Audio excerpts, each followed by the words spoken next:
BND classes में आप सभी का हार्दिक स्वागत है। सामान्य शिक्षा विभाग की ओर से आयोजित अध्यापक द्वितीय श्रेणी भर्ती परीक्षा, इसमें ईशावास्य उपनिषद भी शामिल है।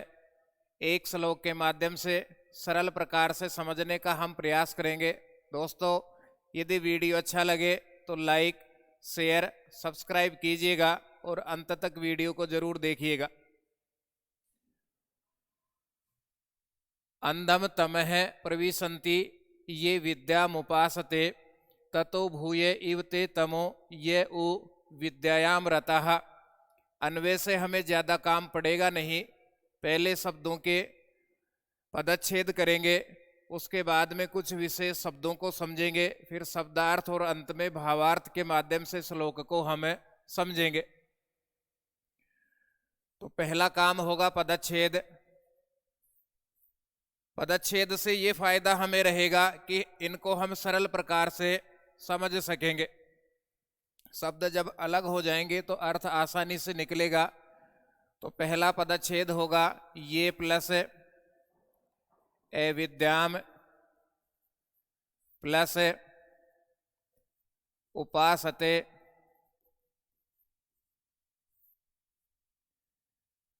ये प्लस अविद्याम प्लस उपासते, ये एक पदच्छेद है इसमें। अब इसके बाद में शब्दार्थ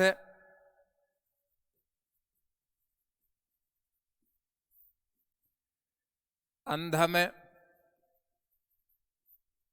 घने तमः अंधकार में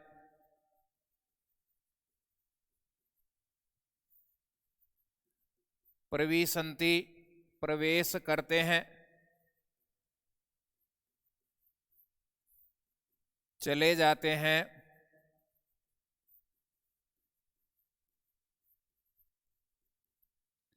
घने अंधकार में प्रवेश करते हैं कौन? ये जो व्यक्ति अविद्याम अविद्या की अविद्याम अविद्या की उपासते उपासना करते हैं।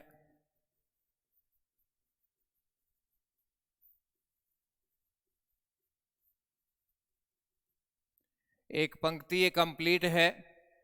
शब्दार्थ के माध्यम से हम समझने का प्रयास करेंगे। अंधम घने,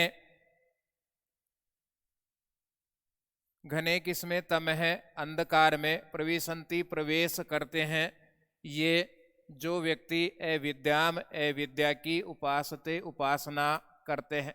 जो व्यक्ति संसार में आने के बाद में अविद्या की उपासना करते हैं, अविद्या को चाहते हैं, उनका जीवन अंधकार में हो जाता है। अब यहाँ पर अपने पास में शब्द है, किसका नाम अविद्या है? तो अविद्या को हम कहते हैं कर्मनिष्ठा। जो व्यक्ति संसार में आने के बाद में सकाम कर्म करता है, कर्म करने के बदले में फल को चाहता है, उसको कहा जाता है सकाम कर्मनिष्ठा। उसी का अन्य नाम है विद्या। उसी का अन्य नाम है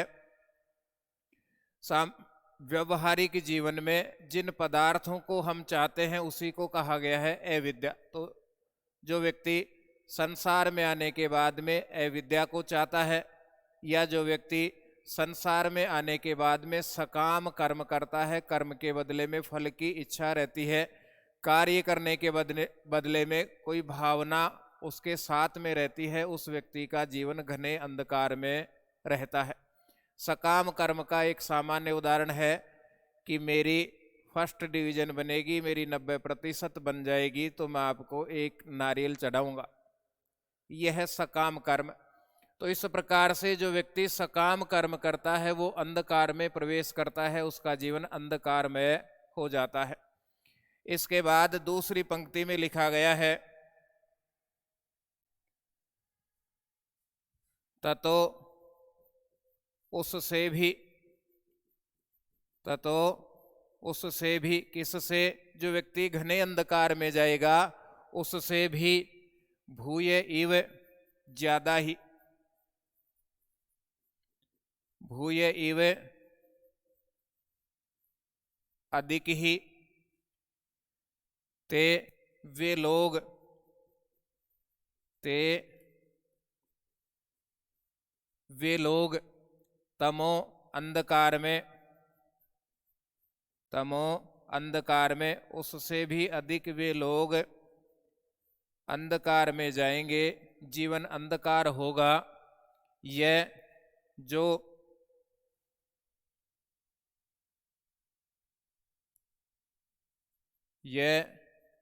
जो वो निश्चित रूप से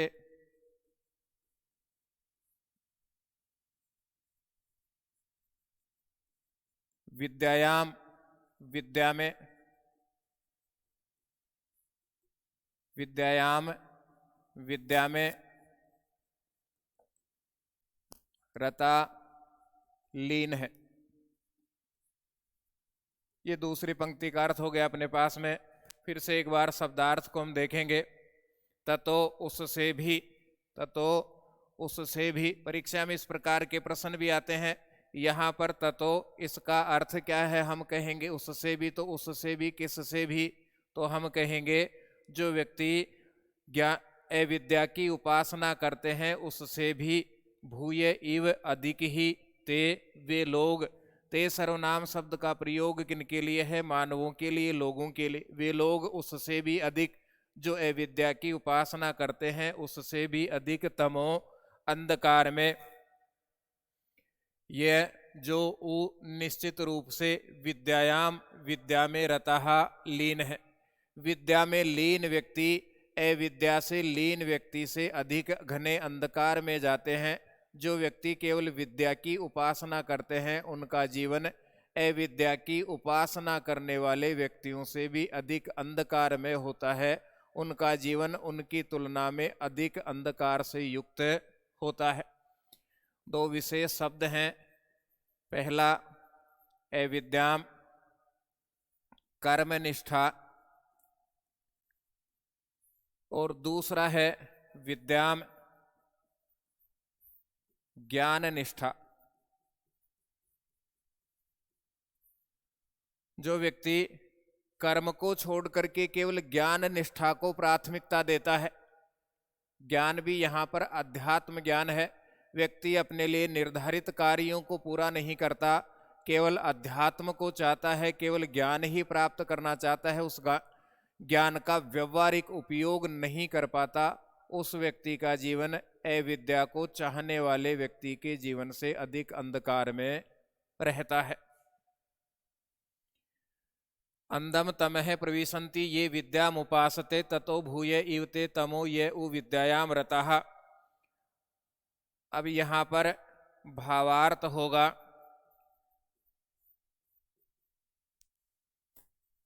जो व्यक्ति अविद्या अर्थात कर्म निष्ठा को ही चाहते हैं,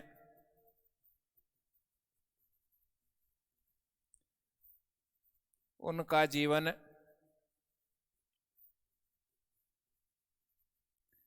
अंधकार में होता है।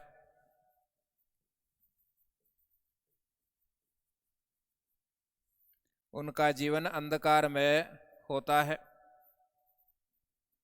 तथा जो व्यक्ति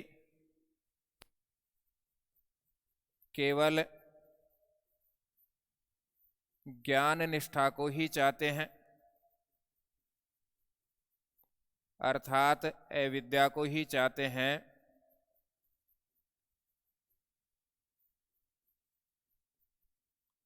अविद्या को ही ज्ञान निष्ठा अर्थात विद्या को ही चाहते हैं, ज्ञान निष्ठा विद्या को ही चाहते हैं, उनका जीवन अविद्या चाहने वालों से, अविद्या चाहने वालों से अधिक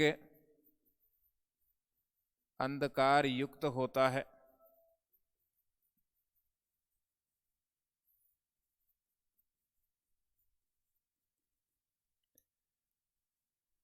परीक्षा बड़ी है, सामान्य शब्दों के अर्थ भी हमें आने चाहिए, क्योंकि इससे पहले की परीक्षाओं में हमने देखा होगा शब्दों के अर्थ इनमें से पूछे जाते हैं, वैदिक सूक्त में से पूछे जाते हैं, ईशावास्य उपनिषद में से पूछे जाते हैं। सब श्लोकों को हम याद नहीं रख सकते। लगातार जब शब्दार्थ करते रहेंगे तो शब्दार्थ के आधार पर हिंदी अर्थ भी होगा, शब्दार्थ के आधार पर किसी भी प्रकार का छोटा या बड़ा प्रश्न होगा, हम हल भी कर सकते। देखिए एक बार किस प्रकार के यहाँ प्रश्न हो सकते हैं। संधि से संबंधित यहाँ प्रश्न हो सकते हैं। इनमें कौन कौन सी संधियां हैं? ये प्लस अविद्याम प्लस उपासते। यहाँ पर शब्दों से संबंधित प्रश्न हो सकते हैं। अविद्याम, शाब्दिक अर्थ क्या है? अविद्या। अविद्याम, इसको दूसरा क्या नाम दिया गया है? या फिर भूय इव, इनका अर्थ क्या है? पूरे श्लोक में से अव्यय कौन कौन से हैं? पूरे श्लोक में कितने अव्यय हैं? ये सब प्रश्न तब हमें समझ में आएंगे जब हम शब्दार्थ से श्लोक को हल करने का प्रयास करेंगे। शब्दार्थ जब आ जाएगा तो हिंदी अर्थ जोड़ते चलेंगे और इनके आधार पर अन्वय भी हम कर सकते हैं। शब्दार्थ के आधार पर भावार्थ भी पूरा हो जाएगा। इस प्रकार का प्रयास हमें ईशावास्य उपनिषद में करना है।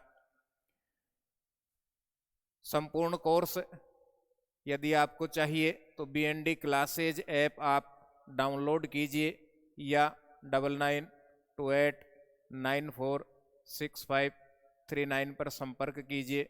आपका दिन शुभ हो।